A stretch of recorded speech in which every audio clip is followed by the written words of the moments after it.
जय ओम Vishnupad Paramhans परिव्राजकाचार्य अष्टोत्तर Shri श्रीमधीश divine grace अभय चरणारविंद भक्ति वेदांत स्वामी श्रील प्रभुपाद की जय।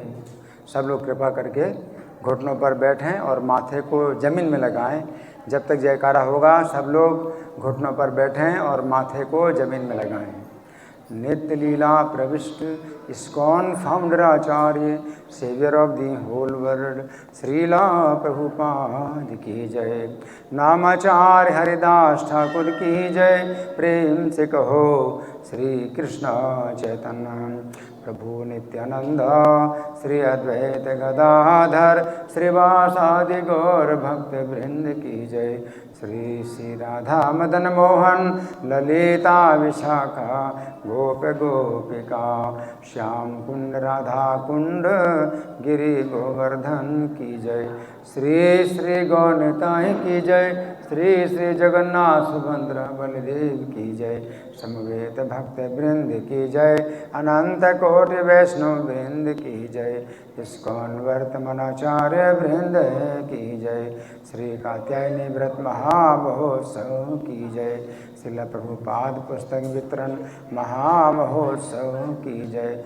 Gaur Premanande all glories the assembled devotees, all glories the assembled devotees, all glories the assembled devotees, all glories to Shri guru and Gauranga. किताब भगवद गीता की पुस्तक है। हरि बोल। गीता की पुस्तक सब लोग मेरे पीछे बोलें। ओम नमो भगवते वासुदेवाय। ओम नमो भगवते वासुदेवाय। ओम नमो भगवते वासुदेवाय।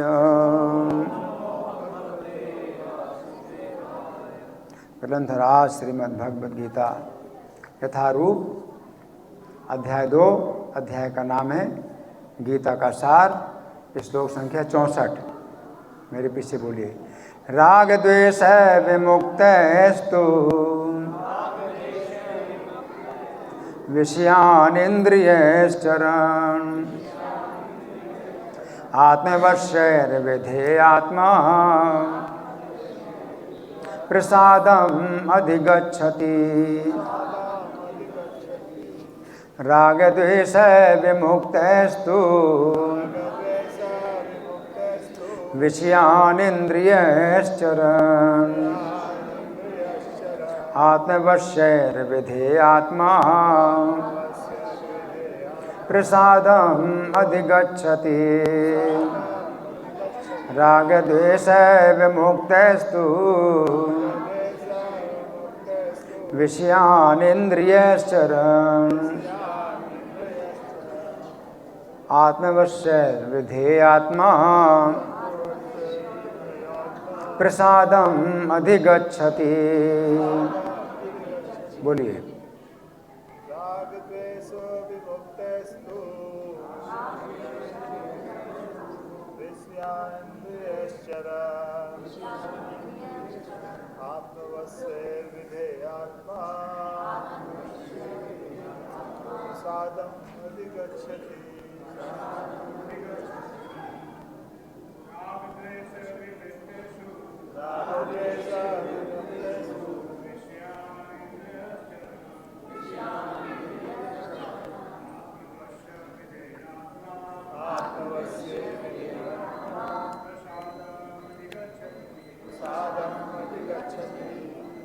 वैष्णव देवी। राग द्वेष विमुक्तस्तु विषयानिन्द्रियश्चरण आत्मवश्यैर्विधेयात्मा प्रसादं अधिगच्छति। और कोई शब्दार्थ बोलिए। राग आसक्ति द्वेष तथा वैराग्य से विमुक्त है, मुक्त रहने वाले से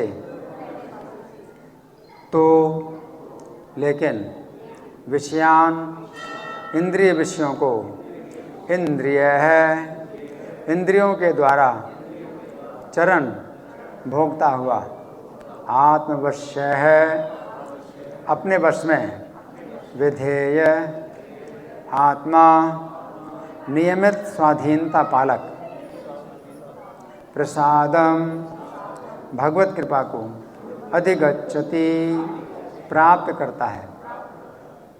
अनुवाद मेरे पीछे बोलिए। किंतु समस्त राग तथा द्वेष से मुक्त एवं अपनी इंद्रियों को संयम द्वारा बस में करने में समर्थ व्यक्ति भगवान की पूर्ण कृपा प्राप्त कर सकता है।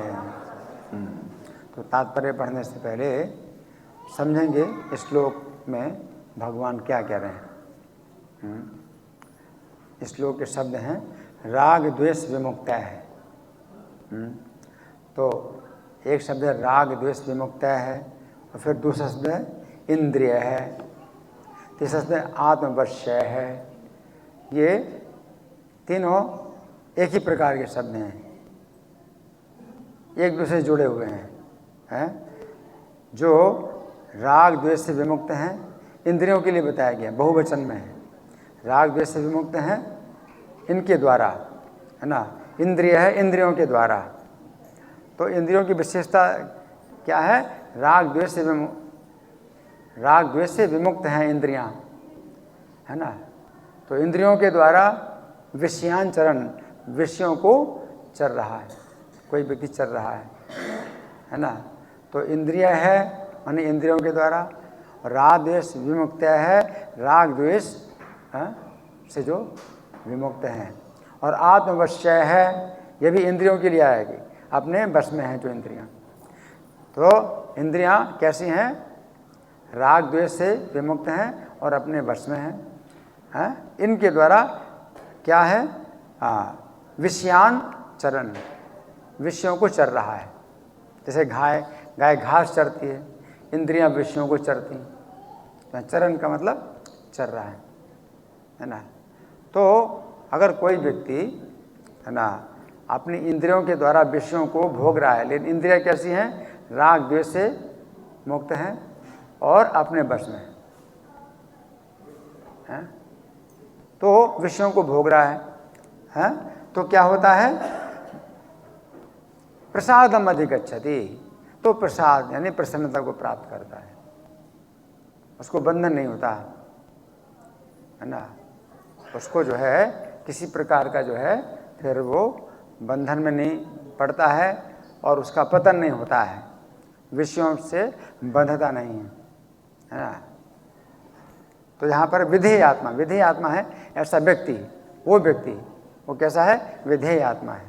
विधेय आत्मा में आदेश का पालन कर रहा है वो, क्योंकि आदेश का पालन करता है, विधि का पालन करता है, तो उसको प्रसन्नता प्राप्त होती है। उसको वो नहीं मिलता है, जो काम क्रोध के जो है, जो बंधन है, काम क्रोध के बंधन में वो नहीं बंधता, है ना। तो ये श्लोक संख्या 64 है। अब हम सुनेंगे प्रभुपाद तात्पर्य में क्या लिखते हैं। श्रील प्रभुपाद की जय। ये पहले ही बताया जा चुका है कि कृत्रिम विधि से इंद्रियों पर बाह्य रूप से नियंत्रण किया जा सकता है, किंतु जब तक इंद्रियां भगवान की दिव्य सेवा में नहीं लगाई जाती तब तक नीचे गिरने की संभावना बनी रहती है। तो प्रभुपाद क्या कह रहे हैं? पहले ही बताया जा चुका है, कृत्रिम विधि से इंद्रियों पर बाहर का नियंत्रण करना।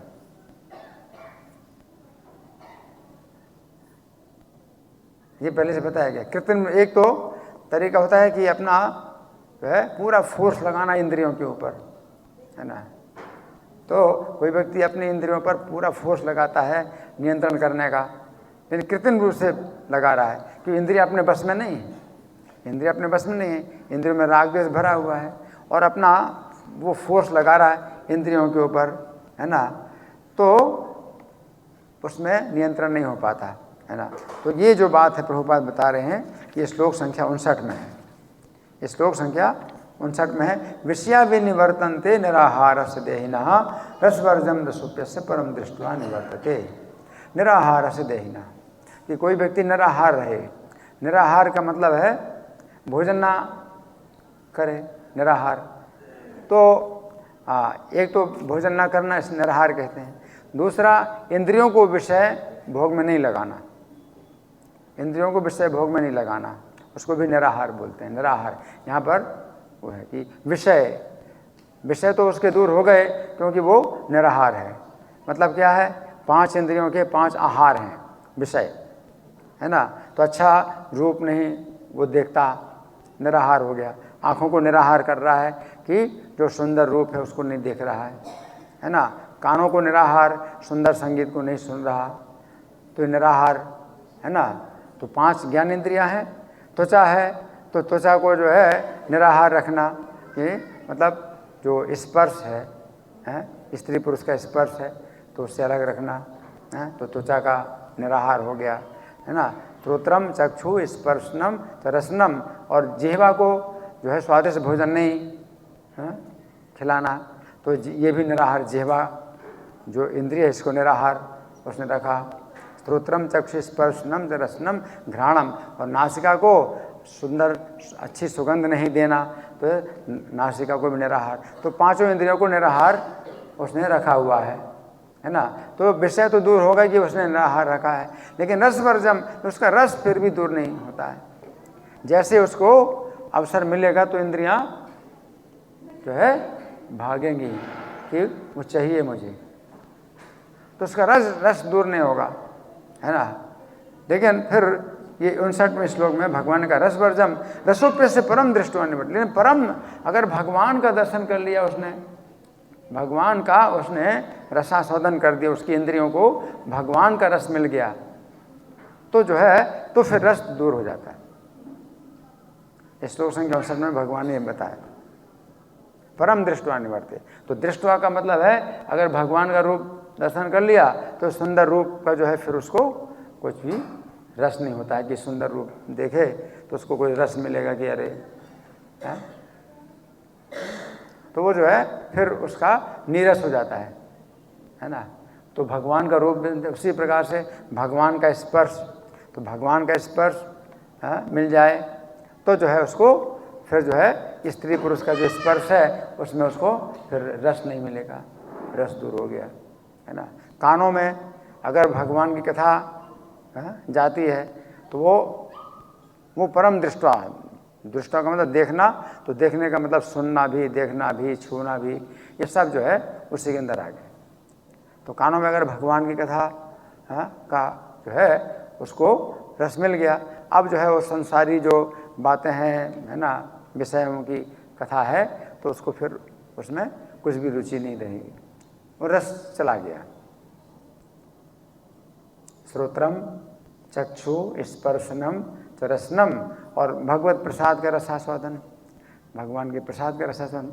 तो चाहे जितना भी वो दूसरा जो भोजन है स्वादिष्ट हो, लेकिन वो प्रसाद नहीं है तो उसको फिर कोई रुचि नहीं। भगवत प्रसाद का उसको रस मिल गया तो फिर बाकी जो है दूसरी चीज़ें जो प्रसाद नहीं है, चाहे जितना स्वादिष्ट हो, उसकी रुचि नहीं होगी खाने में। श्रोत्रम चक्षु स्पर्शनम रसनम घ्राणम, और घ्राण इंद्रिय, घ्राण इंद्रिय में जो है भगवान के चरणों में चली तुलसी, ये माला, है ना, इसका स्वाद मिल जाता है, सुगंध, तो फिर उसकी दुनिया भर की सुगंध की उसको ज़रूरत नहीं पड़ती। तो ये इस श्लोक संख्या 59 में भगवान कह चुके हैं। तो प्रभुपाद तात्पर्य में इसी बात को याद दिला रहे हैं कि पहले ही बताया जा चुका है कि कृत्रिम विधि से इंद्रियों पर बाहरी रूप से नियंत्रण किया जा सकता है, किंतु जब तक इंद्रियां भगवान की दिव्य सेवा में नहीं लगाई जाती तब तक नीचे गिरने की संभावना बनी रहती है ना।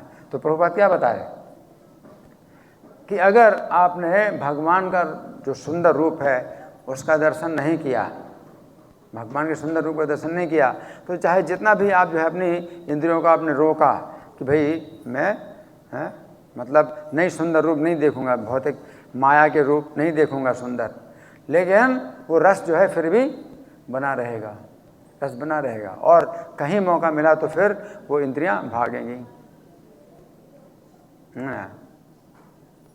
उसकी चाहत जो है बनी रहेगी, है ना। तो बनावटी तरीके से आपने जो है कई हजारों साल तक भी आपने इंद्रियों को इस प्रकार से रोका हुआ है। जैसे कि विश्वामित्र मुनि का जो है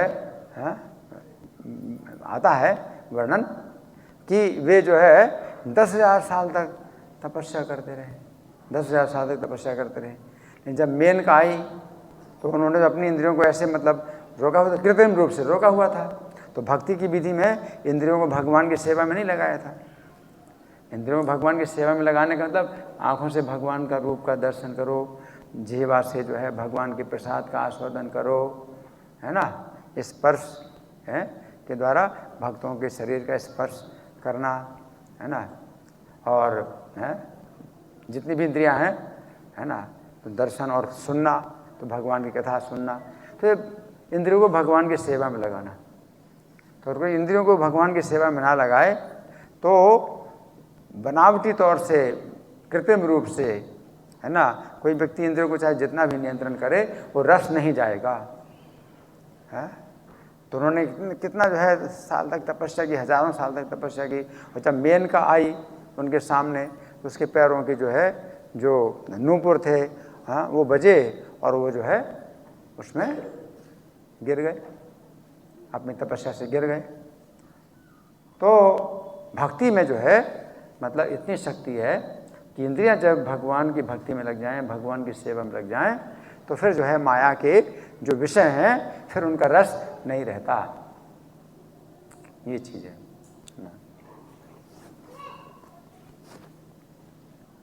जैसे एक कथा आती है रामानुजाचार्य के जीवन चरित्र में। रामानुजाचार्य जो है श्रीरंगम में थे, रंगनाथ जी के मंदिर में थे, आचार्य थे। एक धनुर्दास नाम का जो है एक व्यक्ति था। तो वो जो है जब भी अपने घर से बाहर निकलता था तो अपनी पत्नी को जो है अपने सामने रखता था और अपनी पत्नी को देखता हुआ चलता था। और अपनी पत्नी के ऊपर जो है वो अपना छत्र, अपने हाथ में छत्र रखता था, उसके सिर में छत्र तानता था और पीछे की तरफ चलता था अपनी पत्नी को देखते हुए। तो सड़क में मतलब बड़ा अजीब लगता था कि भाई ये कैसा आदमी है, अपनी पत्नी को ही देख रहा है ना, और पीछे की तरफ चल रहा है। और उसकी पत्नी को भी जो है बड़ी लज्जा आती थी, लेकिन क्या करें, है ना। तो जब श्रीरंगम में रंगनाथ जी का दर्शन करने के लिए आया तो वहाँ मंदिर में भी जो है सब लोगों ने क्या देखा कि अपनी पत्नी को देख रहा है और भगवान का दर्शन नहीं कर रहा है। तो लोगों ने जो है शिकायत की रामानुजाचार्य से कि ऐसा भी जो है आदमी है कि वो जो है भगवान के दर्शन नहीं कर रहा है, अपनी पत्नी को ही देख रहा है। तो रामानुजाचार्य ने कहा कि भाई उसको बुलाओ जरा मेरे पास।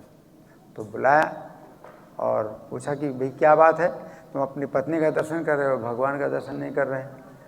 तो बोला कि महाराज मेरा ऐसा कुछ भाव नहीं है कि मुझे पत्नी का भोग करना है, लेकिन उसकी सुंदरता जो है मुझे इतनी अच्छी लगती है, मुझे जो है उससे ज़्यादा सुंदर कुछ नहीं लगता कि कोई चीज़ हो सकती है, इसलिए अपनी पत्नी को मैं देखता हूँ, है ना। तो रामानुजाचार्य ने कहा कि अच्छा, अगर मैं तुमको कोई ऐसी चीज़ दिखा दूँ जो तुम्हारी पत्नी से भी ज़्यादा सुंदर हो तो तुम क्या करोगे। तो बोला फिर मैं आपका जो है जीवन भर के लिए शिष्य बन जाऊँगा, अगर मुझे जो है आप मेरी पत्नी से भी ज़्यादा सुंदर चीज़ दिखा दो। तो रामानुजाचार्य ने कहा ठीक है, आज शाम को आना, आज शाम को मंदिर आना। ठीक है, शाम को मंदिर आया और तब तक रामानुजाचार्य ने जो है भगवान रंगनाथ जी से प्रार्थना की कि आप जो है इसको अपनी सुंदरता दिखलाइए, अपनी सुंदरता दिखलाइए। तो भक्ति की जो है जो इच्छा है तो भगवान तो तुरंत पूरी करते हैं। तो जब शाम को जब आया वो तो रंगनाथ जी का दर्शन किया।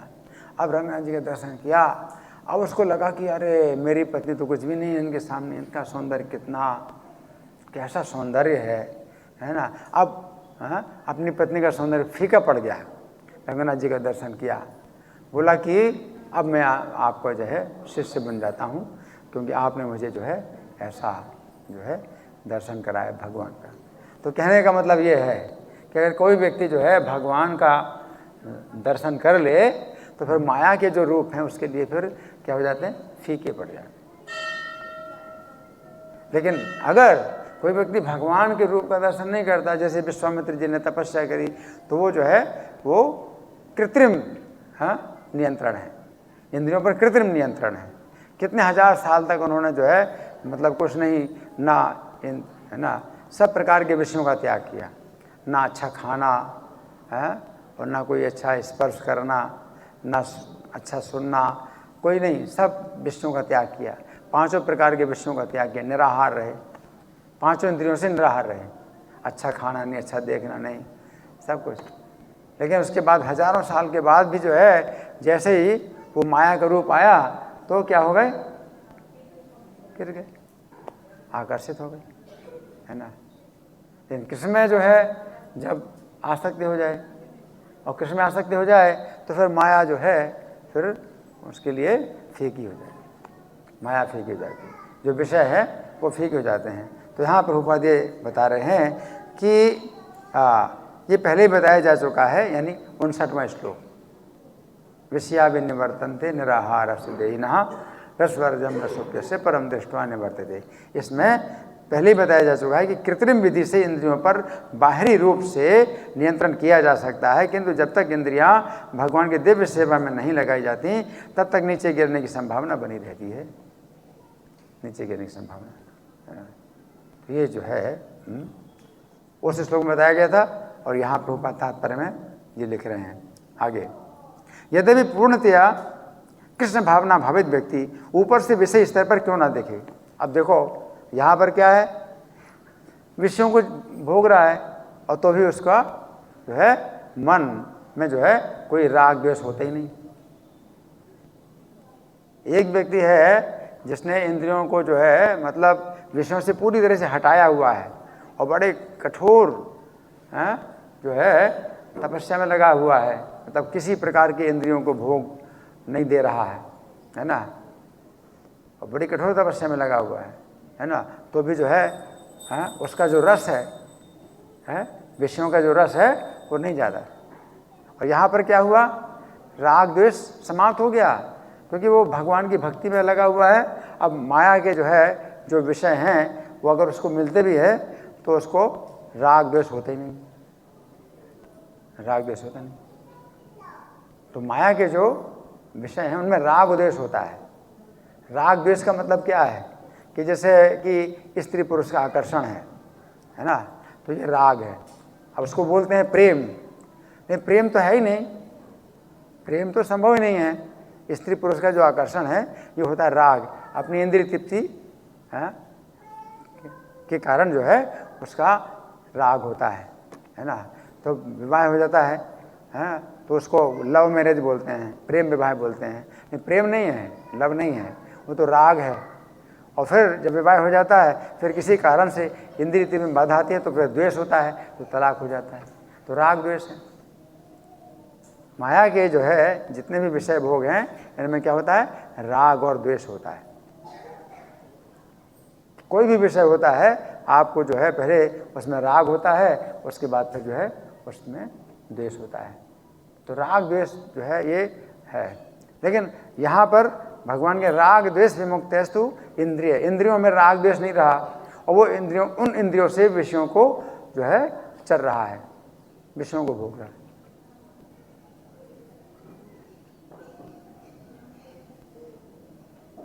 उसकी इंद्रिय अपने वश में भी हो गई। तो भगवान की सेवा में अगर उसने इंद्रियों को लगाया हुआ है तो फिर जो है इंद्रियों में जो है वो राग द्वेष नहीं रहता है और विषयों को जो है वो भोगता है।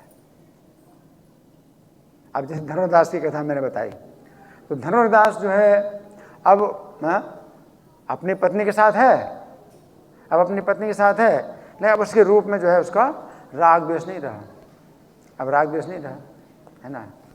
अब बिल्कुल सामान्य हो गया, कुछ फर्क नहीं पड़ता कि पत्नी का रूप कितना सुंदर है या सुंदर नहीं है, तो इससे जो है कुछ फर्क नहीं पड़ा, बिल्कुल सामान्य हो गए, तो ये चीज़ जो है मतलब इंद्रियों में राग द्वेष नहीं रहा। और इंद्रियों को भगवान की सेवा में लगाएंगे तो इंद्रियों में राग द्वेष नहीं रहता है ना। तो वास्तव में वो रजोगुण के कारण है, रजोगुण के कारण ही जो है क्या होता है, राग और द्वेष होता है। रजो रागात्मकम विद्धि, रजोगुण क्या है, रागात्मक है। रजोगुण का मतलब यह है राग, और राग का मतलब द्वेष। राग अगर है तो द्वेष भी होगा। ये नहीं हो सकता कि राग हो द्वेष ना हो। जैसे कोई सिक्का है तो चित्त और पट दो होते हैं इसके, है ना, तो चित्त और पट दोनों होंगे, तो इसी प्रकार से राग और द्वेष होगा ही। आपका राग है तो फिर द्वेष भी होगा। जैसे कोई व्यक्ति जो है राग करता है, अपनी जो है अपने परिवार से उसका राग है ना, तो अपनी पत्नी से उसका राग है ना, या अपने परिवार से उसका राग है ना, तो दूसरों से फिर द्वेष करेगा। या कुछ लोग जो है अपने देशभक्ति में मतलब ज़्यादा लगे रहते हैं, तो अपने देशवासियों से उसका राग है, तो फिर जो है जो दूसरे देश के लोग हैं उनसे उसको जो है द्वेष होगा, है ना। या कुछ लोग जो है मानव सेवा में जो है उनका राग होता है, मानव सेवा, तो मानव सेवा उन्होंने मतलब इसमें उन राग है, तो दूसरे पशुओं की जो है फिर क्या होता है, हत्या करते हैं और द्वेष करते हैं, पशुओं से द्वेष करते हैं, है ना। तो राग और द्वेष जो है ये इंद्रियों में होता है ना। तो यहाँ पर प्रभुपाद ये लिख रहे हैं कि इंद्रियां फिर भगवान की दिव्य सेवा में नहीं लगाई जाती, तब तक नीचे गिरने की संभावना बनी रहती है। आगे, यद्यपि पूर्णतया कृष्ण भावना भावित व्यक्ति ऊपर से विषय स्तर पर क्यों ना दिखे, किंतु कृष्ण भावना भावित होने से वो विषय कर्मों में आसक्त नहीं होता। अब यहाँ देखिए, कृष्ण भावना भावित व्यक्ति है तो वो जो है अभी विरक्त नहीं है, विरक्त नहीं है, वो जो है सब प्रकार के विषयों के बीच में भी है। जैसे बहुत से भक्त होते हैं जो कि राजा के रूप में भी हैं, राजा भी हैं, राजर्षि, उनको राजर्षि कहा जाता है, भोगों के बीच में रहते हैं, है ना, लेकिन भक्त हैं वो भोगों के बीच में भी रहते हैं। तो यहाँ प्रभुपाद लिख रहे हैं कि ऊपर से विषय स्तर पर क्यों ना दिखे, किंतु कृष्ण भावना भावित होने से विषय कर्मों में आसक्त नहीं होता। वो आसक्त नहीं है, विषय भोगों में आसक्त नहीं है।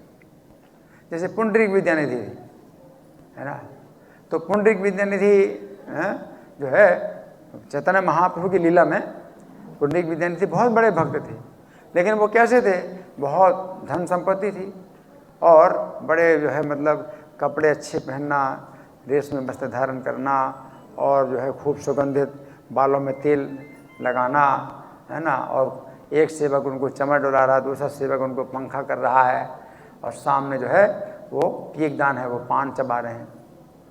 तो पान वैसे हमारे लिए मना नहीं है, उसमें जो सुपारी होती है वो मना होती है। पान में जो सुपारी डालते हैं वो मना है, सुपारी में नशा होता है। वैसे पान का पत्ता खाएं या पान में कत्था लगाएं, चूना कत्था लगाएं, तो उसमें वो लाली आ जाएगी, पान की लाली आ जाएगी। तो ऐसे पान अगर कोई लेना चाहे तो ले सकता है, लेकिन सुपारी मना है। तम्बाकू तो मतलब वो है ही है, गलत चीज़ है, ये नशा है, लेकिन सुपारी भी जो है मना है। तो पान खाते है ना, तो उनके जो है मतलब वस्त्र में भी खूब सुगंधित आ रही है और बहुत जो है मतलब कीमती पलंग है सब, है ना। तो गदाधर पंडित जो कि राधा रानी के अवतार हैं, चैतन्य महाप्रभु के संगी, है ना, तो मुकुंद ने जो है गदाधर से कहा कि आज हम तुमको बहुत बड़े वैष्णव का दर्शन कराऊंगा। तो गदाधर पंडित जो है सरल स्वभाव के थे बिल्कुल, और उनको जो है अनुभव ही नहीं था कि कोई भक्त ऐसा भी हो सकता है कि बड़े भोगों के बीच में भी जो है वो बहुत बड़ा भक्त हो। तो जब मुकुंद जब ले गए उनको, तो पुंडरीक विद्यानिधि को देखा, अरे ये तो जो है कि राजा की तरह कपड़े पहने हैं और जो है खूब सुगंधित जो है बालों में तेल लगा हुआ है, और एक सेवक चमर डुला रहा है, दूसरा पंखा कर रहा है, पान चबा रहे हैं, पीकदान रखा हुआ है ना, ये कैसा भक्त है। तो गदाधर पंडित सोच रहे हैं मैं गलत जगह पर आ गया, ये तो कोई राजकुमार, ये भक्त तो हो नहीं सकता, है ना। लेकिन फिर मुकुंद समझ गए गदाधर पंडित को कि जो है इनको बड़ा जो है वो हो गया है, शंका हो गई। तो मुकुंद ने जो है उनकी भक्ति की भावना प्रकट कराने के लिए गदाधर पंडित के सामने पुंडरीक विद्यानिधि की भक्ति भावना प्रकट कराने के लिए श्रीमद् भागवत का एक श्लोक गाया, है ना। तो उस श्लोक के गान पर जो है वो सुन करके ही मतलब मूर्छित हो गए, है ना। और फिर हाथ पैर पटकने लगे हैं, और कृष्ण के जो है भाव में, कृष्ण के प्रेम में जो है इतने मतलब पछाड़े खा रहे हैं और हाथ पैर पटक रहे हैं कि 10-10 सेवक भी जो है उनको पकड़ नहीं पा रहे हैं। और पीकदान जो है इधर गिरा और जो है कपड़े भी फट गए, सब जो है मतलब सब नष्ट हो गया। सेवकों ने जिसको बचाया वो बचा नहीं, बाकी सब कुछ नष्ट हो गया उनका। तब गदाधर पंडित को लगा, अरे मैंने तो बहुत बड़ी गलती की, मन से अपराध कर दिया एक वैष्णव का। मैंने सोचा ये तो जो है भोगों के बीच में, ये तो वैष्णव हो नहीं सकते, तो भोगों के बीच में रहते हैं। तो यहाँ पर वही ये जो श्लोक है ऐसे लोगों के लिए कि कोई ऐसा भी हो सकता है कि भोगों के बीच में भी जो है कैसा है, प्रसादम अधिक, उसको चित्त की प्रसन्नता प्राप्त होती है, श्री कृष्ण की प्रसन्नता प्राप्त होती है, उससे उसका जो है चित्त भी प्रसन्न होता है भोगों के बीच में भी, है ना। प्रसादम अधिक गच्छति, है ना। तो ये जो गीता का श्लोक है, तो इससे हमें ये पता चलता है कि जरूरी नहीं है कि कोई व्यक्ति बहुत विरक्त हो। 6 गोस्वामी हमारे हैं वृंदावन के, वो एकदम विरक्त हैं, है ना। सब प्रकार से उन्होंने सब भोगों को त्यागा हुआ है और वृंदावन में जो है बड़े जो है कठोर जो है वो विरक्ति का जीवन बिता रहे हैं। लेकिन साथ साथ दूसरी बात भी है, जैसे अर्जुन है, युधिष्ठिर महाराज, है ना, ये बहुत बड़े भक्त हैं, राजा जनक बहुत बड़े भक्त हैं। ये भोगों के बीच में रह करके भी जो है वो कैसे हैं, पूर्ण रूप से निर्लिप्त हैं। तो कोई व्यक्ति भोगों के बीच में भी पूरी तरह से निर्लिप्त हो सकता है और प्रसादम अधिगच्छति, प्रसन्नता को प्राप्त कर सकता है। तो ये चीज़ है। तो यहाँ आगे प्रभुपाद लिख रहे हैं कि पूर्णतया कृष्ण भावना भावित व्यक्ति ऊपर से विषयी स्तर पर क्यों ना देखे, किंतु कृष्ण भावना भावित होने से वो विषय कर्मों में आसक्त नहीं होता। उसका एकमात्र उद्देश्य तो कृष्ण को प्रसन्न करना रहता है, अन्य कुछ नहीं, एकमात्र उद्देश्य। इसलिए प्रभुपाद ने भी जो है इस प्रकार से जो है जीवन नहीं मतलब बिताया कि भाई अच्छा नहीं खाना है ना। तो प्रभुपाद स्वयं जो है क्या करते थे, भगवान को भोग लगाते थे और फिर प्रसाद ग्रहण करते थे। और जब भगवान को भोग लगेगा तो अच्छा स्वादिष्ट ही भोग लगाना चाहिए। भगवान को भोग लगाना तो स्वादिष्ट भोजन, और वो फिर जो है आप खाएंगे तो आपको भी प्रसन्नतापूर्वक ग्रहण करना है। आप ये नहीं कर सकते कि तिरस्कार करो भगवान के प्रसाद का, है ना। तो प्रसाद, है ना, तो प्रभुपाद जो है प्रसाद का जो है क्या करते थे, आस्वादन करते थे। उसको कहते हैं अंग्रेजी में ऑनर प्रसादम, है। आपके पास है प्लीज़ ऑनर प्रसादम अंग्रेजी में। तो हिंदी में क्या बोलते हैं, सम्मान करो, प्रसाद का सम्मान करो। सम्मान कैसे करो, उसका रस आस्वादन करो कि कैसे कृष्ण ने जो है ये हमें स्वादिष्ट प्रसाद है, स्वाप्रसाद अन्न दिलो भाई, है ना। कृष्ण बड़ा धोए मोए कोरी बारे जेवा जोए, स्वाप्रसाद अन्न दिलो भाई, सही न अमृत पाओ, राधा कृष्ण गुण गाओ। तो मतलब क्या, आप खाते हैं तो कृष्ण का गुण देखते हैं कि कृष्ण का क्या गुण है कि उन्होंने जो है इतना स्वादिष्ट मुझे प्रसाद दिया। तो प्रसाद जो है स्वादिष्ट खाना। तो प्रभुपाद ने कभी नहीं कहा कि नहीं ऐसे जो है मतलब कभी स्वादिष्ट नहीं खाना, बल्कि प्रभुपाद स्वादिष्ट प्रसाद खाते थे।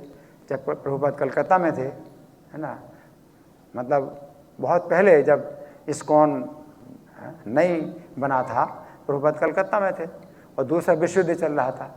तो दूसरा विश्व युद्ध चल रहा था तो कलकत्ता में जो है बम गिर रहे थे, कलकत्ता शहर में बम गिर रहे थे, शत्रु पक्ष के देशों के द्वारा बम गिराए जा रहे कलकत्ता शहर में, है ना।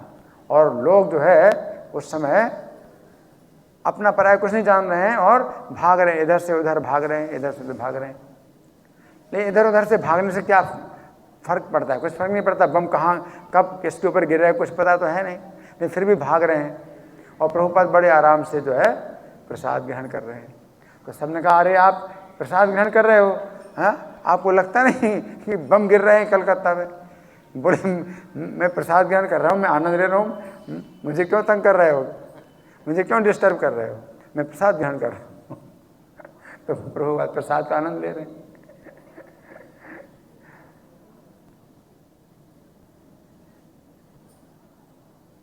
अब कोई व्यक्ति जो है मतलब क्या है, बहुत विरक्त है, वो कहेगा नहीं हम स्वादिष्ट प्रसाद नहीं लेंगे, है ना, और प्रसाद का तिरस्कार करे, तो क्या है, फल्गु वैराग्य।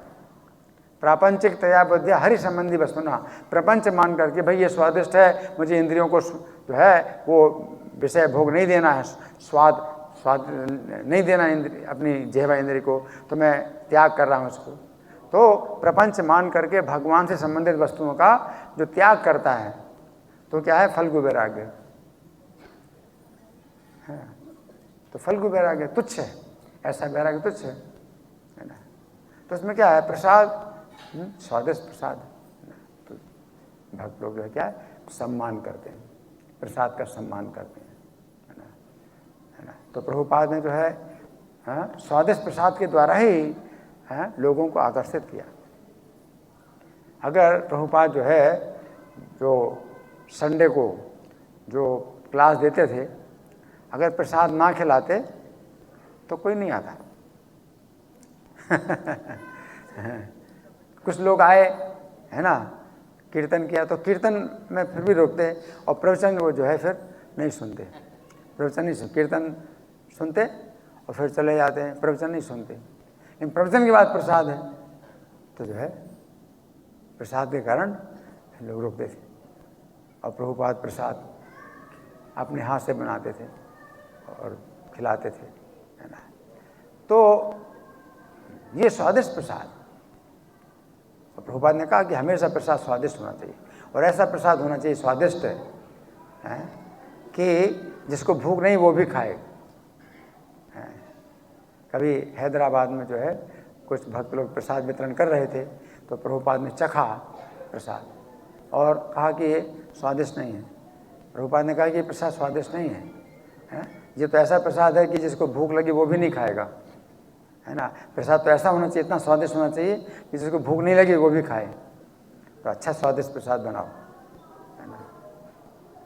और हम लोग रोज बोलते भी हैं गुरुवष्टकम प्रार्थना में, चतुर्विधा श्री भगवत प्रसादो स्वादोन्न तृप्तान हरि भक्ति संघान कृत्य वितृप्तिम भजता सदैव वंदे गुरु श्री चरणारविंद।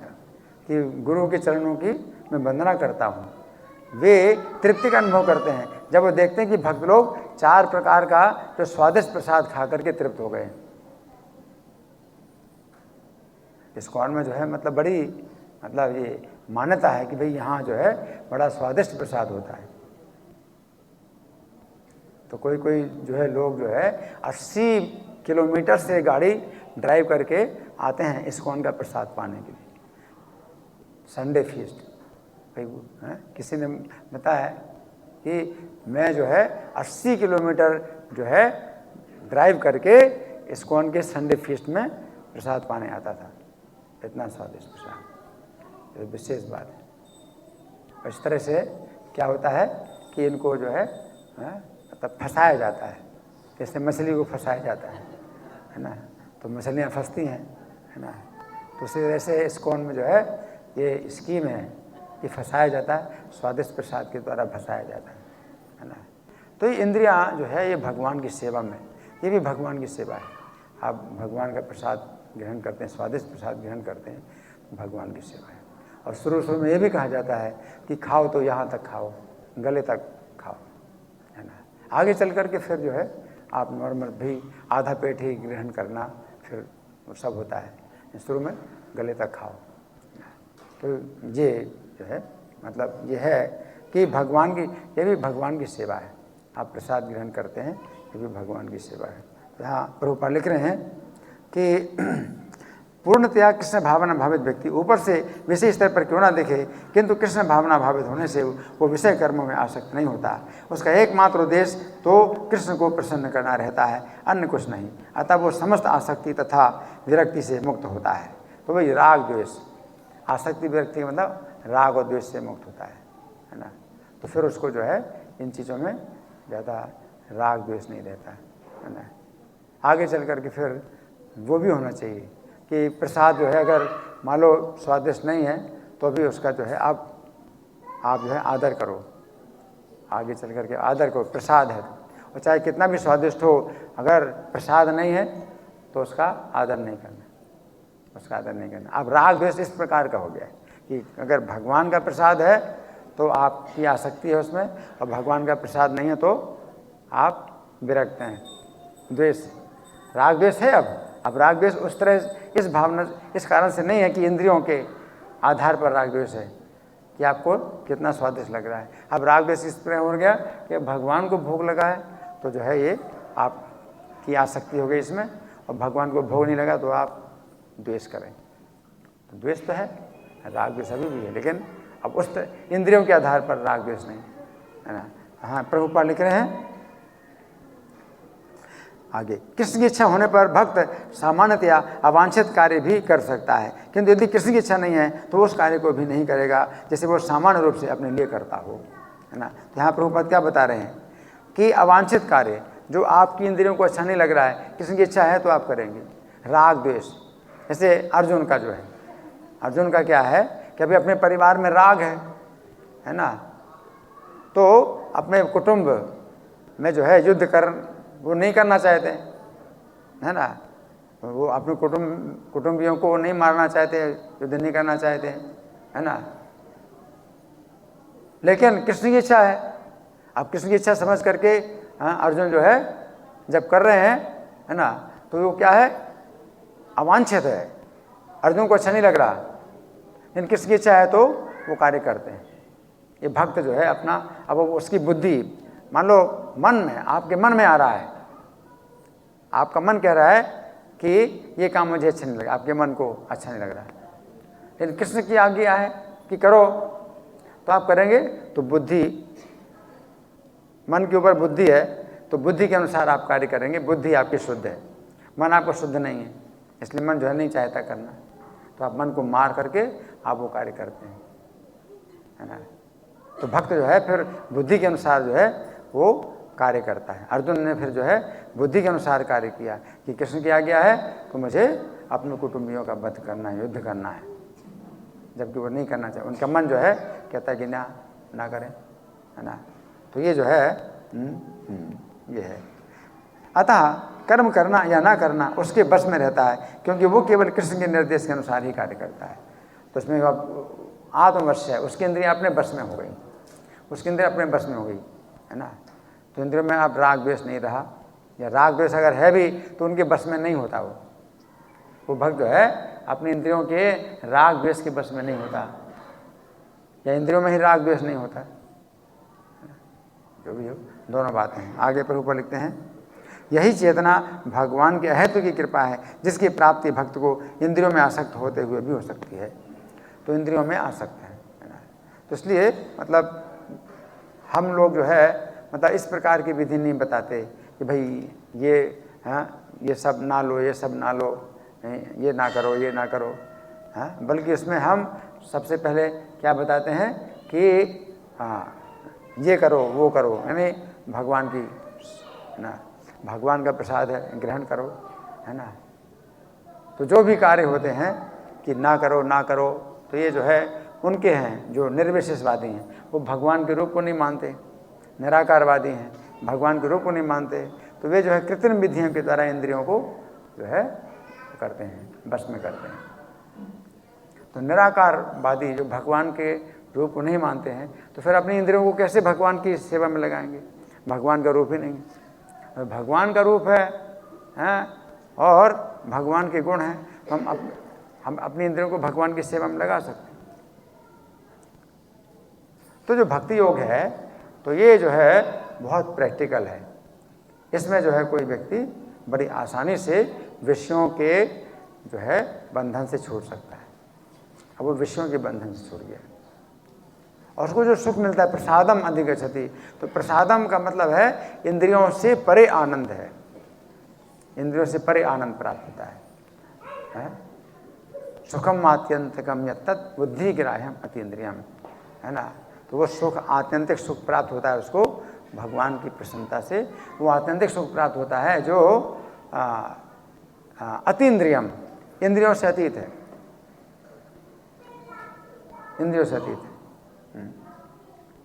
जैसे अभी जो चल रहा है समय, कात्यायनी व्रत का ये महीना चल रहा है ना। तो जो व्रत कन्याएं हैं वो कृष्ण को अपना पति बनाना चाहती हैं। तो जो पति बनाना चाहती हैं तो उसमें इंद्रिय तृप्ति के आधार पर वो ये भावना नहीं है, इंद्रिय तृप्ति पर आधारित नहीं है। पति बनाना चाहते हैं कृष्ण को, इंद्रिय तृप्ति पर आधारित नहीं है, बल्कि वो जो है शुद्ध इंद्रियों से परे है, जो शुद्ध बुद्धि है उस पर आधारित है। वो भाव है कृष्ण के प्रति, उनका उस सेवा की भावना है कि पति रूप में हम उनकी सेवा करें, हम उनकी दासी हैं, वो हमारे स्वामी हैं, हम उनको सुख पहुंचाएं। तो कृष्ण को सुख पहुंचाने की जो है उनकी इच्छा है कि हम कृष्ण को जो है की सेवा करें, कृष्ण को हम सुख पहुंचाएं। तो ये जो भावना है ये इंद्रिय से परे, इंद्रियों से परे, है ना। तद्बुद्धि ग्राह्यम अतीन्द्रियम, तद्बुद्धि ग्राह्यम, वो शुद्ध बुद्धि के द्वारा ग्रहण किया जाता है ना। माता यशोदा कृष्ण को जो है अपना पुत्र मानती हैं, है ना। तो वो जो भाव है, वो जो भाव है, वो रस, उसमें रस है ना, तो शुद्ध बुद्धि के द्वारा प्राप्त होता है कि कृष्ण को अपना वो पुत्र मानती हैं कि कृष्ण मेरा है। और उस चिंता में भी उनको क्या है, सुख मिलता है। कृष्ण की चिंता है कि कृष्ण को जो है कोई कष्ट ना हो जाए, कृष्ण की जो है रक्षा करनी है, वो चिंता है ना। तो वो चिंता भी जो है क्या होता है, वो अंदर से भगवान प्रसन्न होते हैं तो परम जो है शांति प्राप्त होती है। तत्प्रसादात पराम शांति, हृदय में भगवान प्रसन्न होते हैं। जैसे अर्जुन है तो अर्जुन जो है युद्ध कर रहे हैं, तो युद्ध कर रहे हैं तो देखने में लगता है कि ये तो बहुत गुस्सा भी हैं और तनाव भी है और युद्ध कर रहे हैं, है ना। तो बाहर से क्या है, क्रोध भी है और तनाव भी है और युद्ध कर रहे हैं, हत्या कर रहे हैं। ये अंदर भगवान प्रसन्न है तो क्या मिलता है, सुख मिलता है, अंदर से सुख। तो ऊपर से हो सकता है आप गुस्से में हो, आप बहुत चिंता में हो, बहुत तनाव है, अंदर से आपको क्या मिल रही है, शांति मिल रही है और उसका विशेष रसास्वादन हो रहा है। तो वो जो है क्या है, वो भाव है, दास्य भाव, सख्य भाव, माधुर्य भाव, तो ये भाव होते हैं। तत्प्रसादात पराम शांति में स्थानम प्राप्त शाश्वतम।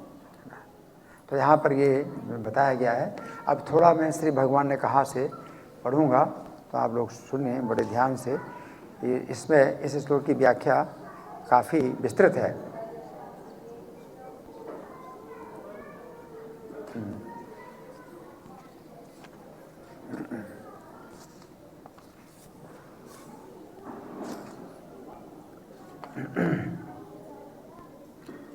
तो यहाँ पर भगवान कह रहे हैं विषयांचरण, अर्थात विषयों का सेवन करते हुए जब व्यक्ति अपनी इंद्रियों को श्री कृष्ण की सेवा में लगाता है तो उसकी इंद्रियों में राग द्वेष नहीं रह जाता है। और जब व्यक्ति अपनी राग द्वेष रहित इंद्रियों के द्वारा विषयों का सेवन करता है तो उसके मन में भी राग द्वेष उत्पन्न नहीं होता है। कृष्ण भावना भावित स्त्री पुरुषों में परस्पर राग द्वेष का संबंध नहीं होता है। जब पुरुष और स्त्री एक साथ मिलकर श्री कृष्ण की सेवा करते हैं उसमें पुरुष तथा स्त्री के मध्य में प्रेम का संबंध स्थापित हो जाता है। यह अत्यंत आश्चर्य की बात है कि स्त्री पुरुष एक साथ रहते हुए भी राग द्वेष के वशीभूत नहीं होते हैं। अब एक कथा है राजा हंसध्वज की। जैमिनी अश्वमेध पर्व में वर्णन आता है कि चंपापुरी के राजा हंसध्वज थे। कौन थे? हंसध्वज। कौन? हंसध्वज। कहाँ के राजा? चंपापुरी के राजा हंसध्वज श्री कृष्ण के महान भक्त थे, अतः उनका मन अपनी पत्नी के अतिरिक्त अन्य किसी भी स्त्री की ओर नहीं जाता था। उनका मन अपनी पत्नी के अतिरिक्त किसी अन्य स्त्री की ओर नहीं जाता था। उनकी भक्ति के प्रभाव से उनके सभी सैनिक भी श्री कृष्ण के भक्त और एक पत्नी व्रती बन गए। जैसे राजा वैसे प्रजा, तो सब सैनिक भी एक पत्नी व्रती बन गए। राजा हंसध्वज के पास जब कहीं दूर देश से भी कोई नौकरी के लिए आता था तो राजा उस आगंतुक व्यक्ति से सबसे पहले यही कहते थे, यदि तुम एक पत्नी व्रत का पालन करने वाले हो तो मैं तुम्हें रख सकता हूँ। राजा क्या बोलते, यदि तुम एक पत्नी व्रत का पालन करने वाले हो तो मैं तुम्हें रख सकता हूँ। ये मैं तुमसे सत्य कहता हूँ। ना तो शूरता, ना कुलीनता, ना पराक्रम ही मुझे अभीष्ट है। मैं तो उसी वीर को अपने घर में और राष्ट्र में स्थान दे सकता हूँ जो केवल अपनी एक ही पत्नी में प्रेम करने वाला और भगवान विष्णु की भक्ति से संपन्न होगा। इसी प्रकार जो अन्य महाबली योद्धा भी कामदेव के प्रबल वेग को अपने भीतर धारण कर लेते हैं वही मेरे यहाँ रह सकते हैं। तो काफ़ी इसमें मतलब चर्चा है इस तरह की। अब प्रभुपाद 19 दिसंबर 1968 को लॉस एंजल्स में प्रभुपाद ने इसी श्लोक पर प्रवचन दिया था। कितनी तारीख को? 19 दिसंबर 1968। कितना? 19 दिसंबर 1968 को कहाँ पर प्रवचन दिया? लॉस एंजल्स में। कौन से श्लोक पर? इसी श्लोक पर प्रभुपाद ने प्रवचन दिया। तो कहा था, अन्य विधियों में योगी लोग इंद्रियों का बलपूर्वक दमन करने का प्रयास करते हैं। मैं हिमालय में जाऊंगा, मैं सुंदर स्त्री को कभी नहीं देखूंगा, मैं अपने नेत्रों को बंद कर लूंगा। ये बल प्रयोग क्या है? बल प्रयोग है। आप अपनी इंद्रियों को बस में नहीं कर सकते, ऐसे अनेक उदाहरण हैं। आपको हिमालय में जाने की आवश्यकता नहीं है। आप लॉस एंजल्स शहर में रहिए और अपने नेत्रों को कृष्ण का दर्शन करने में लगाइए। इस प्रकार आप हिमालय में रहने वाले व्यक्ति से अधिक श्रेष्ठ हैं। क्या? हिमालय में रहने वाले व्यक्ति से अधिक श्रेष्ठ हैं। आप अन्य सभी वस्तुओं को भूल जाएंगे। यही हमारी विधि है। आपको अपनी स्थिति बदलने की आवश्यकता नहीं है। आप अपने कानों को भगवद गीता यथारूप का श्रवण करने में लगाइए। क्या? अपने कानों को भगवद गीता का श्रवण करने में लगाइए। तब आप सभी बेकार की बातों को भूल जाएंगे। फिर आप सुनना नहीं चाहेंगे, है ना? जो आप सुनना चाहते हैं आप नहीं सुनना चाहेंगे। विषय कथा, है ना?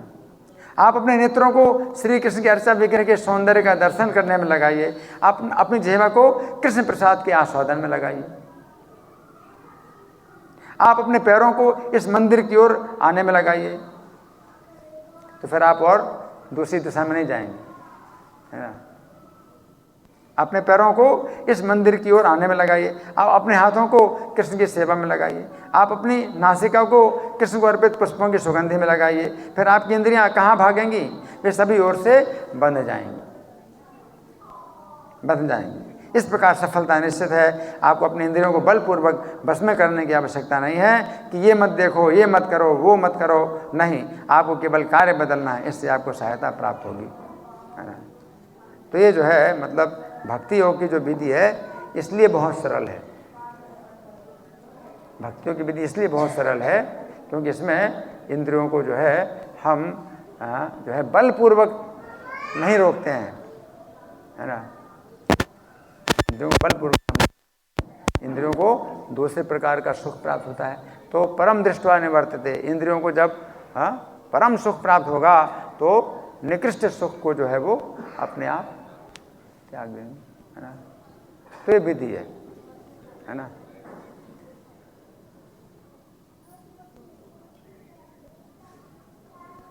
मंदिर में आते हैं लोग तो बड़ा अच्छा जो है कीर्तन होता है, संगीत के साथ, संगीत और गीत के साथ कीर्तन होता है ना? तो ये सब चीज़ें मतलब हैं इसमें।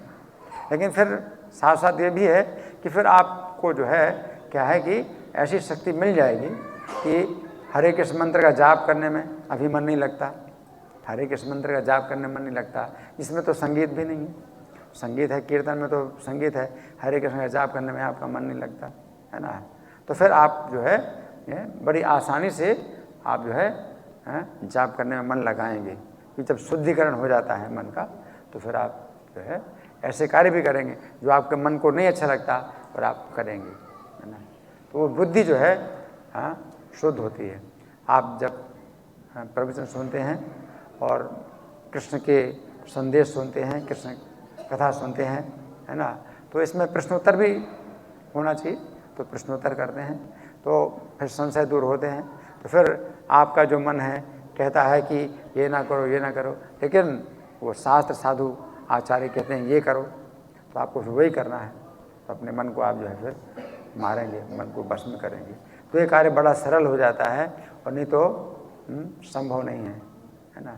तो आप सोचिए कि जो नशा था अमेरिका में नशा इतना फैला हुआ था कि अमेरिकी सरकार करोड़ों डॉलर खर्चा कर रही थी, नशा नहीं छुड़ा पा रही थी, है ना। और प्रभुपाद ने जब ये संकीर्तन आंदोलन वहाँ फैलाया तो अमेरिकी सरकार ने स्वागत किया कि इस आंदोलन में जो भी आए तो उनका नशा छूट गया। तो ये तो छोटी सी बात है, नशा छूटना तो छोटी सी बात है, सबसे बड़ी बात तो है कृष्ण प्रेम प्राप्त करना और है ना जितने अनर्थ हैं उनको छोड़ना है, कृष्ण की भक्ति। तो अब अमेरिकी सरकार ने उतना तो नहीं सोच पाया कि भाई इस आंदोलन का क्या मतलब सबसे बड़ा लक्ष्य क्या है, तो उन्होंने इसी बात का जो है बहुत बड़ा गुण माना कि भाई इनके आंदोलन में जो है लोगों का नशा छूट जाता है। तो अमेरिकी सरकार ने इस कारण से भी इस आंदोलन का स्वागत किया, है ना।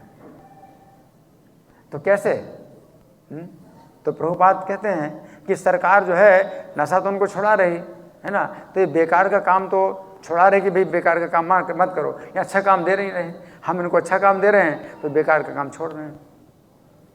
तो प्रभुपाद ने कहा कि हम जो है इनको अच्छा काम दे रहे हैं तो ये बेकार का काम छोड़ रहे हैं, और वैसे आपको कहा कि बेकार का काम मत करो, बेकार का काम मत करो, तो कैसे छोड़ेंगे तो ये अंतर है। इस आंदोलन में जो है लोगों को अच्छा काम दिया जाता है तो बेकार का काम छोड़ देते हैं, और वैसे कहीं बेकार का काम मत छोड़ो तो अपराध होते हैं, बहुत अपराध होते हैं, फिर अपराध नहीं होंगे, है ना। तो लोग जो है पाप करते हैं, अपराध करते हैं, और खूब जो है केस आ रहे हैं, बहुत अपराध के केस आ रहे हैं। अब जब रथ यात्रा जब निकली लॉस सबसे पहले सैन फ्रांसिस्को में सबसे पहले रथ यात्रा निकली तो इतनी सफल रही कि जो सरकारी कर्मचारी थे तो उन्होंने बड़ा आश्चर्य माना कि सड़क में इतना युवक लोग जो है चले और कोई तोड़फोड़ नहीं किया कि सड़क में अगर बहुत युवक होते हैं तो तोड़फोड़ जरूर करते हैं। रथ यात्रा में जो कीर्तन हुआ तो उसमें इतनी ज़्यादा संख्या थी युवकों की और तोड़फोड़ नहीं हुआ, तो बोले इतिहास में पहली बार ये ऐसा हुआ है कि सड़कों में इतने लोग निकले और तोड़फोड़ नहीं हुआ, है ना। तो अच्छा काम मिले तो बेकार का काम क्यों करें।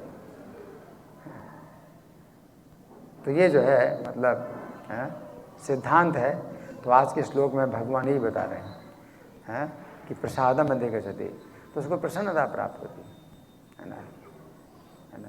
तो रजोगुण तमोगुण से ऊपर उठ जाते हैं तो सत्वगुण में स्थितम सत्वे प्रसिद्धति, है ना। तदा रजस्तमो भावा काम लोभादयश्चे चेत एते अनाविद्धम स्थितम सत्वे प्रसिद्धति, है ना। नित्यम भागवत सेव्य, अगर आप नित्यम भागवत का श्रवण करें, हाँ, नष्ट प्रायश अभद्रेषु, तो अभद्र नष्ट होंगे। नित्यम भागवत सेव्य आप श्रवण करेंगे तो आपके अभद्र नष्ट होंगे, है ना। भगवती उत्तम श्लोक है भक्तिर भगवती नैष्ठिकी, भगवान के चरणों में भक्ति नैष्ठिकी भक्ति। तब रजोगुण तमोगुण के भाव आते हैं, फिर भी आते हैं। नैष्ठिकी भक्ति निष्ठा में भी अनर्थ जो है 75% दूर हो जाते हैं, 25% फिर भी बने रहते हैं, 25% फिर भी बने रहते हैं। तो रजोगुण तमोगुण के भाव आते हैं लेकिन चित्त उनसे आविद्ध नहीं होता, आविद्ध नहीं होता है यानी विध नहीं पाता चित्त। जैसे कि बाण लगे और जब बींध डाले शरीर को तो बड़ा कष्ट होगा, कोई बाण लगे, बाण लगे आपको और वो घाव ना कर पाए, तो आपको जो है फिर ज़्यादा नहीं होगा कि भाई कोई ख़ास बात है ना।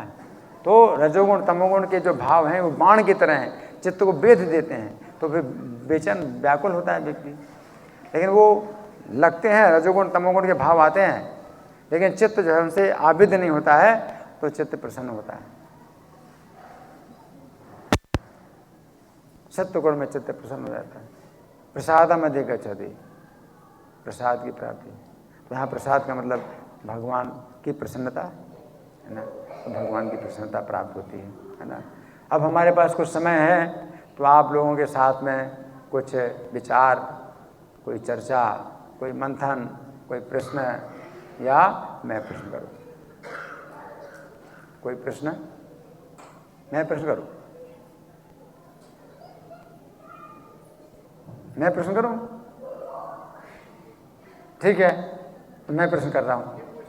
आपका प्रश्न है? जी बोलिए। जी प्रभु जी, आजकल के जीवन में भगवान की भक्ति करने में सबसे बड़ी समस्या है डिस्ट्रैक्शंस। चारों तरफ जो होता है वो आपको बहुत अफेक्ट करते हैं, बहुत आपको प्रभाव डालते हैं। फिर से बोलिए, फिर से बोलिए, क्या कहना? आजकल के माहौल में भगवान की भक्ति के मार्ग पर आगे बढ़ते समय सबसे बड़ी समस्या आती है डिस्ट्रैक्शंस। मतलब आपके चारों तरफ का माहौल बहुत हमें अफेक्ट करता है, बहुत उल्टा प्रभाव होता है, और इसके बाद बहुत ज़्यादा हो जाता है। अगर हम आगे बढ़ते हैं अच्छा, इसको ये जो है कलयुग है, कलयुग कलेर दोष नहीं थे राजन, दोषों से भरा हुआ है। कलयुग दोषों से भरा हुआ है, और मांसाहार, जुआ, नशा, व्यभिचार है ना, इसमें जो है लोग विदेशों में तो मतलब डूबे हैं। मांसाहार, व्यभिचार, जुआ, नशा, इसी में डूबे हुए हैं विदेश में। पूरा माहौल इस तरह का है। वहाँ तो मतलब ये है कि उसी को ही अच्छा माना जाता है। वहाँ तो इतना ज्ञान है, इतना ज्ञान है कि छोड़ने की बात पर विचार ही नहीं कोई किया जाता है। इसी में ही मतलब बढ़ावा दिया जाता है, इन चीज़ों में बढ़ावा दिया जाता है। वहाँ तो इतना ज्ञान है। अभी तो यहाँ की आप बात कर रहे हैं ना कि यहाँ भाई हमें शिक्षा दी जाती है, और ये सब जो है मतलब ये सब प्रलोभन, हर जगह प्रलोभन मिल रहे हैं। इंद्रिय तृप्ति के लिए प्रलोभन मिल रहा है, विज्ञापन है ना। आप इसी बात कर रहे हैं ना, ये सब जो दृश्य दिखाई पड़ रहे हैं। प्रलोभन के अलावा समाज की बुराइयाँ भी बहुत ज़्यादा प्रभाव डालती हैं। वही मतलब है कि ये सब जो है वो हो रहे हैं और लोग कर रहे हैं, है ना। तो बच्चों को जो है या तो बाहर ले जाइए या शांत करो। तो ये सब जो है मतलब जनता भी जो मतलब, और जो नेता लोग हैं वो भी जो है गलत रास्ते में चल रहे हैं, नेता लोग हैं। तो कलयुग में जो राजा हैं अधार्मिक होंगे। कलयुग जो है विशेष रूप से, कलयुग जो है का लक्षण ये है कि राजा क्या होंगे? अधार्मिक होंगे। राजा की ओर से धर्म का कोई भी जो है उपदेश नहीं मिलने वाला। चैतन्य महाप्रभु ने संकीर्तन आंदोलन जो प्रारंभ किया है ये कलयुग में है। दूसरे युगों में राजा लोग क्या होते, राजर्षि होते थे, तो प्रशासन की ओर से ही जो है ये जो है वो होता था, एक फोर्स होता था कि आप ये काम नहीं करेंगे और आपको दंड मिलेगा, पाप करेंगे तो आपको दंड मिलेगा, है राजर्षि। लेकिन कलयुग में क्या है? प्रशासन की ओर से जो शासक हैं उनकी ओर से धर्म का कोई उपदेश नहीं मिलेगा, अधार्मिक होंगे राजा, है ना। तो जो है अभी क्या है कि चैतन्य महाप्रभु ने ये आंदोलन फैलाया और संकीर्तन आंदोलन फैलाया, है ना। तो बहुत बड़ी शक्ति है, नाम में बहुत बड़ी शक्ति है। नाम कार्य बहुधा निज सर्वशक्ति। नाम में जो है आपने अपनी संपूर्ण शक्तियाँ डाल दी हैं। तत्रार्पिता नियमतः स्मरणे न कालः। इसमें जो है आपने कोई काल का भी नियम नहीं बनाया कि अशुद्ध अवस्था में भी आप नाम ले सकते हैं, है ना। दूसरे प्रकार के जो उपाय होते थे दूसरे युगों में, चाहे यज्ञ का हो, कार्य, त्रेता में यज्ञ करते थे, द्वापर में पूजा करते थे और सत्युग में ध्यान करते थे। तो वो उसके लिए स्थान भी पवित्र हो और समय पवित्र हो, आपका मन पवित्र हो, सब का विचार किया जाता है। लेकिन कलयुग में तो मन भी बहुत अशुद्ध है और स्थान भी सब अशुद्ध है और समय भी जो है सब खराब ही चल रहा है ना। ये नाम में जो क्या है, तत्रार्पिता नियमिता स्मरण न काला, स्मरण के लिए कोई काल का नियम नहीं है, ना समय का नियम है, ना स्थान का नियम है। हर समय हर स्थान में और हर व्यक्ति कर सकता है ना। एतादृशी तव कृपा भगवन ममापि, आपकी इतनी कृपा है, मेरा दुर्भाग्य है कि मैं फिर भी नहीं करता, तो अपना दुर्भाग्य है ना। तो इसलिए जो है हरे कृष्ण आंदोलन में जब आप आते हैं तो सबसे पहले आपको नाम दिया जाता है ना, आपको नाम दिया जाता है कि आपको नाम से बंधना है। और आपका जो है मन चाहे जितना भी मतलब मना करे, लेकिन आपको नाम करना है, अपने मन तो नाम करना है। नाम में बड़ी शक्ति है और नाम की संख्या में बड़ी शक्ति है।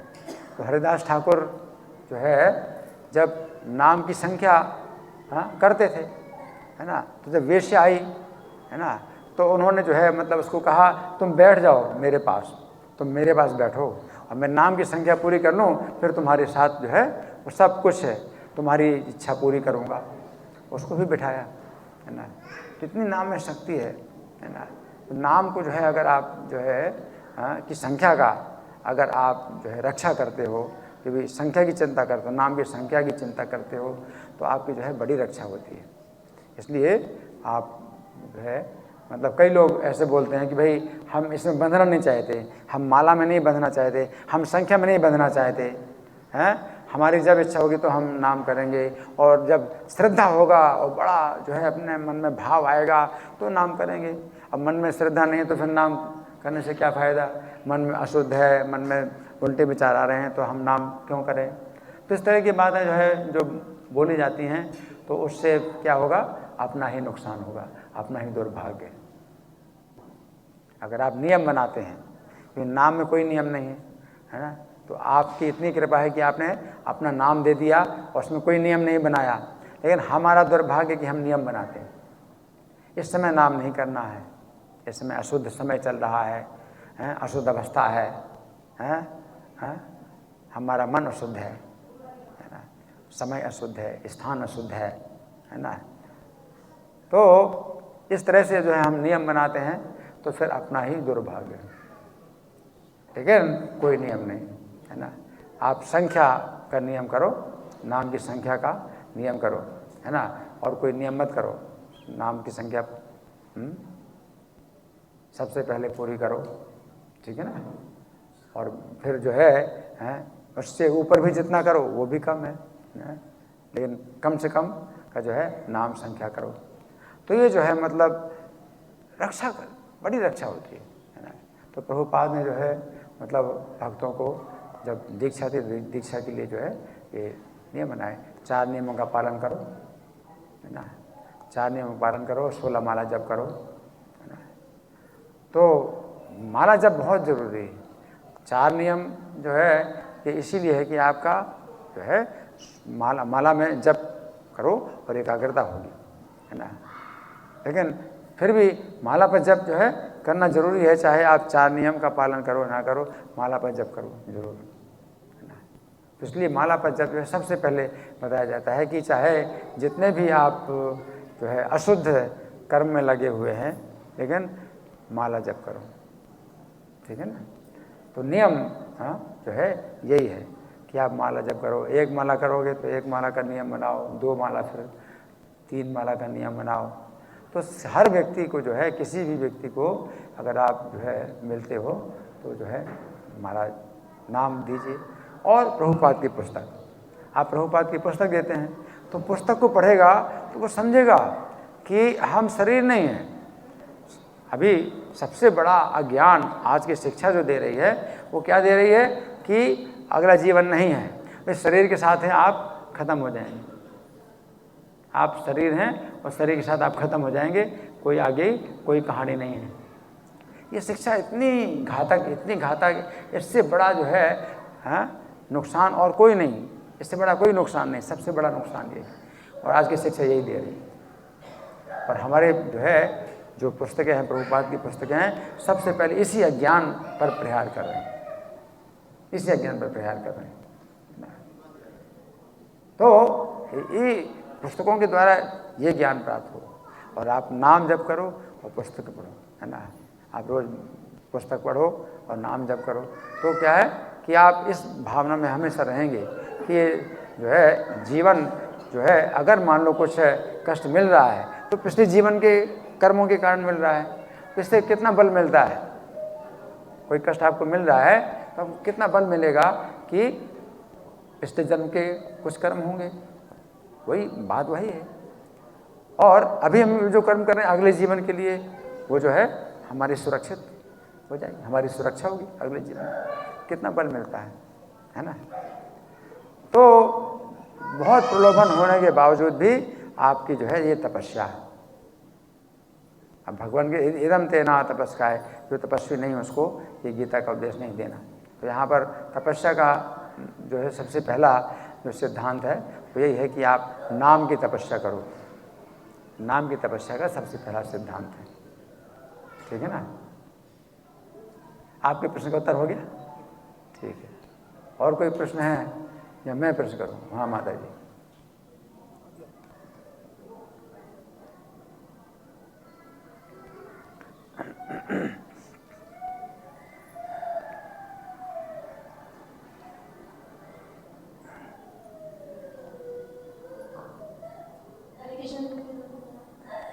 जैसे आपने प्रसाद के बारे में बताया, प्रसाद की महिमा, तो इस्कॉन में तो जब प्रसाद हम पाते हैं उसकी अलग फीलिंग आती है, क्योंकि वहाँ पर सब फिर से वो बच्चे रो रहे हैं, सुने, फिर से बोलो। जब हम इस्कॉन में प्रसाद पाते हैं, जैसे आपने कहा 80 किलोमीटर दूर से लोग प्रसाद पाने आते हैं, तो उनका तो शुद्ध चित्त होता है, वो तपस्या करके होता है, वो माला वाला करके आपको फीलिंग अलग आती है।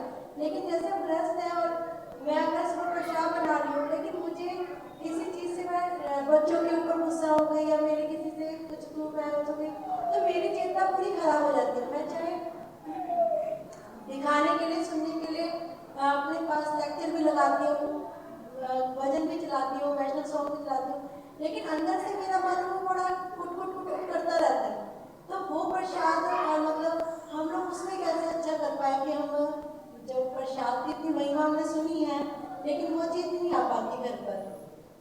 आपने ये कहा कि बच्चों के ऊपर आपको कभी हाँ, मतलब किसी भी बात से अगर माइंड थोड़ा सा हो जाता है तो वो चेतना हमारी मेरी चेतना बिल्कुल खराब हो जाती है। हाँ। तो फिर वो प्रसाद भी मेरा वो उस लेवल का नहीं हो पाता, मुझे ऐसा कई बार लगता है। तो नहीं, आपका ये कहना है कि जैसे आपकी चेतना खराब हो गई बच्चों के ऊपर, जैसे आप झल्ला पड़े, है ना, चिड़चिड़ापन आ गया, तो उस समय जो बना रहे हैं प्रसाद वो उतना अच्छा नहीं बन पाएगा, या आपका यही प्रश्न है? हाँ जी, हाँ इनका अच्छा प्रश्न है कि अगर चिड़चिड़ापन आ गया और आप जो है वो भोग बना रहे हैं, भगवान के लिए भोग बना रहे हैं, तो अच्छा, हाँ ये ठीक है। तो इसके लिए क्या है ना कि ये ज़रूरी है कि जिस समय आप भोग बनाते हैं तो उस समय आप जो है कुछ कथा सुनो, कथा सुनते रहो, है ना।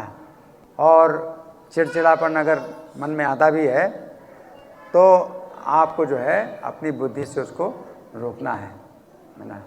तो ये मन की तपस्या है, ये भी मन की तपस्या है। मना प्रसादा सौम्यत्वम। तो अगर आप अभ्यास करोगे मन की तपस्या का तो मना प्रसादा, मन की प्रसन्नता बनाए रखो। तो कई बार आप जो है मान लीजिए आपके पास गेस्ट आ गए, कुछ गेस्ट आ गए, तो दिमाग में कितना भी तनाव हो, आप उस समय अपना तनाव को छिपा करके और आपको चेहरा प्रसन्न करना पड़ेगा। तो ये तपस्या है ना। तो इस प्रकार की मन की तपस्या आपको जो है अभ्यास करना है।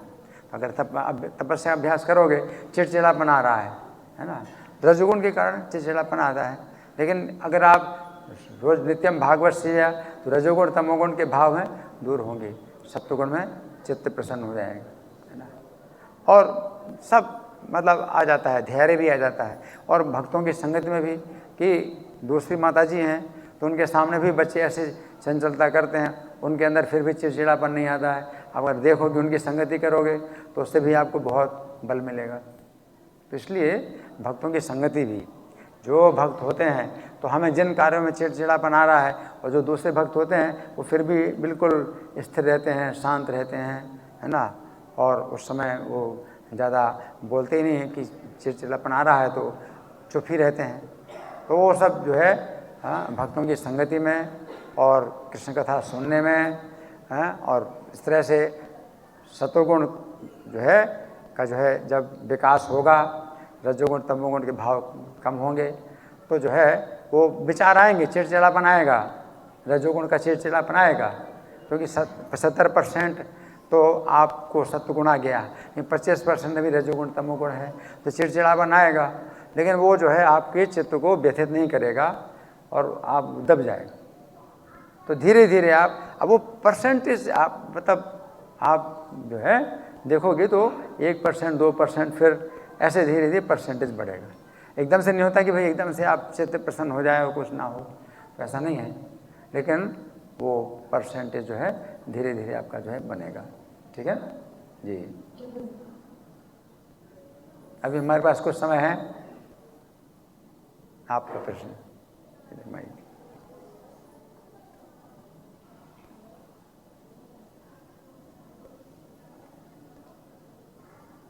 हरे कृष्ण प्रभु ji, thank you so much for the insightful session. मेरा छोटा सा क्वेश्चन ये है, जैसा आपने बताया कि हमें अपनी बुद्धि की सुननी है, अर्जुन जी ने भी अपनी बुद्धि की सुनी थी, मन का नहीं सुना था, तो अपनी बुद्धि शुद्ध होती है। प्रभु जी, प्रश्न ये है, जैसे कई चीजें होती हैं, हमें पता है कि बुद्धि कह रही है कि सही करना है, बट इंद्रियों वश मन कंट्रोल में नहीं आ पाता। हमें पता है कि बुद्धि क्या कह रही है, क्या सही है, बट मन कंट्रोल में आ नहीं पाता। नहीं, यहाँ हमने जो बताया बुद्धि की सुननी है, वो बुद्धि भगवान से मिली। ददामि बुद्धि योगम तम, भगवान बुद्धि योग प्रदान करते हैं, है ना। आपको बुद्धि शुद्ध करनी है तो आपको बुद्धि प्राप्त करनी है सुनने के द्वारा। शास्त्र, साधु, आचार्य, इनकी शिक्षाओं को आप सुनते हैं तो वो जो बुद्धि होती है उस बुद्धि के अनुसार आप कार्य करें। तो बुद्धि को आप शुद्ध करिए, है ना। जो हमारी बुद्धि दूषित है तो हमारी बुद्धि उल्टी चल रही है, तो अभी आप जो है मान लो भगवद गीता पढ़ रहे हैं, इसमें आपको पता चल रहा है कि ये हम शरीर नहीं है, हम आत्मा है ना। अब आप बुद्धि में, आप अभी ये विचार आपके बुद्धि में तो आ गया, अभी मन में नहीं आया, अभी मन में नहीं आया कि हम शरीर नहीं है। और मन जो है शरीर के धरातल पर ही है और इंद्रियों के धरातल पर ही है, जो अच्छा लग रहा है, अच्छा नहीं लग रहा है, लेकिन कम से कम बुद्धि आ गए तो बुद्धि के अनुसार आप सोचेंगे मैं ये कम कर रहा हूँ, अगले जीवन में मेरी कैसी दुर्गति होगी, ये बुद्धि सोच सकती है। मन नहीं सोचता, मन तो भोग लो, ये सब कर लो, ये गलत काम नहीं कर लो, कोई नहीं देख रहा है कर लो, कोई नहीं देख रहा है, लेकिन बुद्धि कहती है अरे ये सब नोट किए जा रहे हैं और मेरे कर्म जो है इसका जो है फिर बंधन होगा, अगले जीवन में मुझको कैसी दुर्गति मिलेगी। तो ये क्या है, ये बुद्धि जो आपको मिली शास्त्रों से। तो शास्त्र हैं, साधु, आचार्य, आप जो है इसमें से आप अपनी बुद्धि को लगाओ। गुरु मुख पद्म वाक्य चित्ते ते करिया है क्या, तो चित्त में एक करो, है ना। तो वो जो चित्त है तो उस तरह से जो है आपकी बुद्धि जो शुद्ध होगी, तो उस बुद्धि, शुद्ध बुद्धि के द्वारा आप जो है निर्णय कर सकते हैं कि मन अभी भी जो है शुद्ध नहीं हुआ। तो सबसे पहले बुद्धि में ही आता है विचार। अभी पुनर्जन्म का जो विचार है कि मैं शरीर नहीं हूँ, तो अभी आपके मन में नहीं आ रहा है कि मन जो है मतलब इस धरातल पर आ जाए कि आप शरीर से ऊपर उठ गए, है ना। लेकिन बुद्धि में तो आ गया कि आप शरीर से ऊपर उठ गए, कि आप शरीर नहीं हैं। तो बुद्धि आपको शरीर से ऊपर उठा रही है और आपको जो है फिर इस तरह से कार्य करना है कि जिसमें कि मन को, मन जितना भी चाहे लेकिन आप नहीं करोगे क्योंकि इसमें नुकसान है। जैसे एक सामान्य बात है कि मनुष्य के पास इतनी बुद्धि है ना, तो कोई चीज़ नुकसान करती है तो आपको पता चल गया ये चीज़ नुकसान करती है, बड़ी स्वादिष्ट है, तो आप बुद्धि से सोचते हो कि मुझे कितना खाना, कितना नहीं खाना, या नहीं खाना, बिल्कुल नहीं खाना, फिर नुकसान करेगा और पेट में दर्द होगा, है ना, लूज मोशन होगा, क्या होगा, तो आप वैसे भी सोचते हैं। तो इस सामान्य भी जो है लोगों के पास, मनुष्य की तो बुद्धि है, तो ऋषि बुद्धि में जो है आप आध्यात्मिक जब ज्ञान आपके आएगा तो आप जो है फिर और दूर का सोचेंगे कि अगले जीवन के लिए भी मुझे क्या करना है ना। भगवान हृदय में बैठे हुए हैं, और अगर वो प्रसन्न नहीं होंगे तो मुझको शांति नहीं मिलने वाली। चाहे जितनी भी मैं सुख पाने की कोशिश करूं, मुझे शांति नहीं मिलेगी। अशांत से कुतः सुखम, अशांत है तो फिर सुख कहाँ से मिल सकता है। तो ये सब चीज़ें जो हैं, शिक्षाएं जो मिलती हैं हमको शास्त्र साधु आचार्यों के द्वारा मिलती है, वो उस बुद्धि के अनुसार जो है आप कार्य करें। और फिर भगवान के ददामि बुद्धि योगम तम, अगर आप जो है भक्तों के साथ प्रीतिपूर्वक आप जो है श्रवण कीर्तन करते हैं, भजताम प्रीतिपूर्वकम ददामि बुद्धि योगम तम, तो मैं बुद्धि योग प्रदान करता हूँ। ये न माम उपयंति, जिसके द्वारा वो मेरे निकट आएँ। तो आप भगवान से दूर जा रहे हैं या भगवान के निकट आ रहे हैं? आप चल रहे हैं, आप चल रहे हैं, या तो भगवान से दूर जा रहे हैं या भगवान के निकट आ रहे हैं। तो भगवान के मैं ऐसी बुद्धि प्रदान करूँगा मेरे निकट ही आए। तो आप निर्णय ऐसा करेंगे कि आप भगवान के निकट ही जाएं, है ना। तभी पूर्ण प्राप्ति नहीं हुई, तो भी आप निकट आ रहे हैं। चाहे परसेंटेज में जो है आप 1% आगे बढ़ गए भगवान के निकट, तो 1% है ना, तो भगवान बुद्धि तो प्रदान कर रहे हैं कि आप एक एक कदम जो है आप भगवान के निकट आएँ, है ना। तो ये सब चीज़ें जो है क्या है, अगर आप लगते हैं और नाम का अपराध ना करो, नाम के अपराध में सबसे पहला वैष्णव अपराध अगर आप ना करो, तो वो प्रीति जो वैष्णवों के साथ में जो प्रीति संबंध होते हैं उससे भगवान के हम करें, बुद्धि योग प्रदान करें। भजताम प्रीतिपूर्वक, वैष्णव की संगति में जब आपका प्रीति संबंध हो जाए, है ना, द्वेष का संबंध नहीं, है ना, वैष्णव अपराध आप नहीं करते हैं और प्रीति संबंध होता है, तो भगवान बुद्धि योग प्रदान करते हैं। ठीक है, धन्यवाद। हो गया समय? अब आप देख लीजिए, क्योंकि समय कितना है। Last question. कुछ लोग ये विचार मानते हैं और बाहर पुरोहित भी इन बातों को प्रचार करते हैं कि घर में जब कोई मृत्यु हो जाती है या कोई बच्चे का जन्म होता है तो उस समय मंदिर ना जाए। ये विचार कितना तर्क है इसमें? और देखिए, जहाँ तक मंदिर जाने की बात है तो मंदिर में ऐसा कोई रोक टोक तो है नहीं। अगर आपने नियम बनाया कि आप मंदिर नहीं जाएंगे, बाकी कितनी पब्लिक मंदिर आ रही हैं, तो आपका ही नुकसान हुआ ना। क्योंकि यहाँ ऐसा कोई नियम नहीं है कि भाई बोर्ड लगा हो कि भाई किसी घर में कोई मर गया हो तो नहीं आएगा, है ना। तो वो तो आ रहे हैं और वो फ़ायदा उठा रहे हैं, और आप जो है ऐसे नियम बनाएंगे तो आप अपना ही नुकसान करेंगे। तो मंदिर में आने के लिए कभी मना ही नहीं है। जब पब्लिक को हम मना नहीं करें तो आप लोगों को फिर क्यों जो है मना किया जाए। हाँ, भगवान के निकट ना जाओ, ठीक है ना। जैसे आल्टर है, उसको आप हाथ लगाते हो तो अच्छा है कि वो थोड़ा दूर रखो। अब पब्लिक तो है, ऐसे मना नहीं किया जाता, लेकिन हाँ उधर है ना, भगवान की माला है ना मत बनाओ, भगवान के आल्टर में मत जाओ, भगवान की पूजा मत करो। तो इस तरह से मतलब कुछ है अंतर होता है, लेकिन ये अंतर नहीं होता इस तरह से कि भाई आप मंदिर ही नहीं जाओगे, फिर आप कहेंगे भाई माला भी जप ना करो, तो अपना ही नुकसान कर रहे हैं। ठीक है ना। तो ऐसे कोई नियम नहीं बनाना, इसलिए भक्ति नष्ट होती है। नियम का आग्रह करने से भक्ति नष्ट होती है। आप किसी ऐसे नियम का आग्रह करते हैं जो नियम आपको नहीं दिया गया और आपने अपना नियम बना लिया। ठीक है ना जी, ठीक है। ग्रंथराज श्रीमद् भगवद गीता की, श्रील प्रभुपाद की।